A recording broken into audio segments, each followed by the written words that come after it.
presenting by Deep Music। नमस्कार दोस्तों, नए नए छत्तीसगढ़ी गाने सुनने और देखने के लिए हमारे दीप म्यूजिक चैनल को अभी सब्सक्राइब करें और बेल आइकॉन के बटन को क्लिक करें।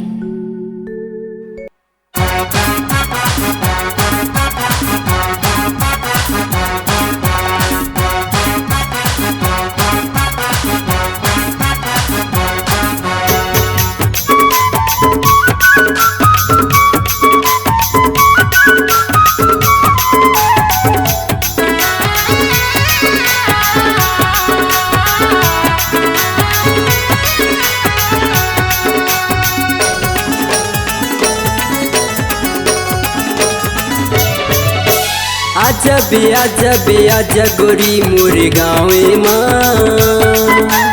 आजा गोरी मोरे गाँवे माँ। आजा गोरी मोरे गाँवे माँ। आजा गोरी मोरे गाँवे माँ।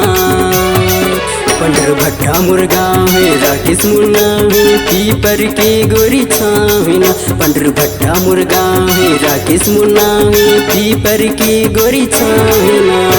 आजा हूँ राजा तुरगावी माँ। आजा हूँ भैया तुरगावी माँ। आजा हूँ राजा तुरगावी माँ।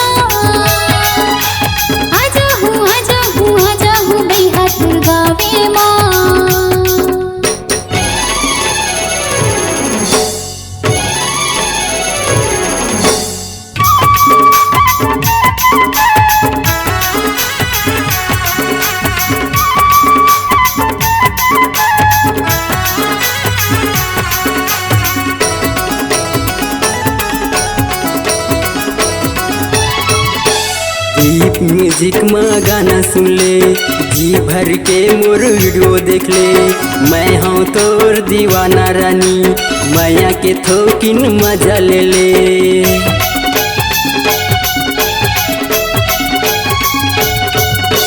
दीप म्यूजिक में गाना सुन ले, जी भर के मोर वीडियो देख ले। मैं हूँ तोर दीवाना गोरी, माया के थोकिन मजा ले ले। आजा गोरी मोर गाँवे माँ। आजा गोरी मोर गाँवे माँ। पंडर भट्टा मोर गाँव है, राकेश मुन्ना है, पीपर के गोरी छाविना। पंडर भट्टा मोर गाँव है, राकेश मुन्ना है, पीपर के गोरी छाविना।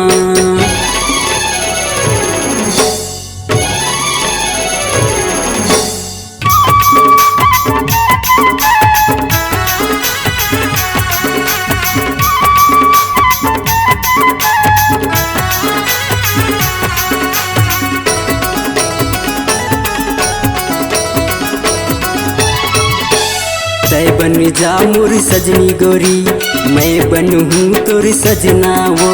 साथ भावर के फेरा लगा के बंध जाबो दोनों बंधना वो।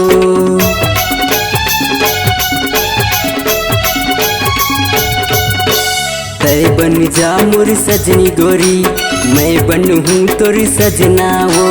साथ भंवर के फेरा लगा के बंध जाबो दोनों बंधना वो। आजा गोरी मोर गाँवे माँ। आजा गोरी मोर गाँवे माँ।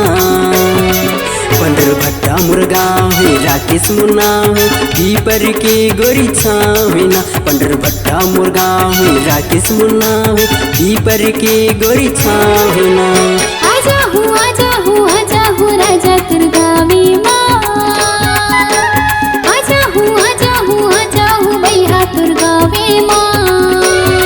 पंडर भट्टा मोर गाँव है, राकेश मुन्ना है, पीपर के गोरी छाविना।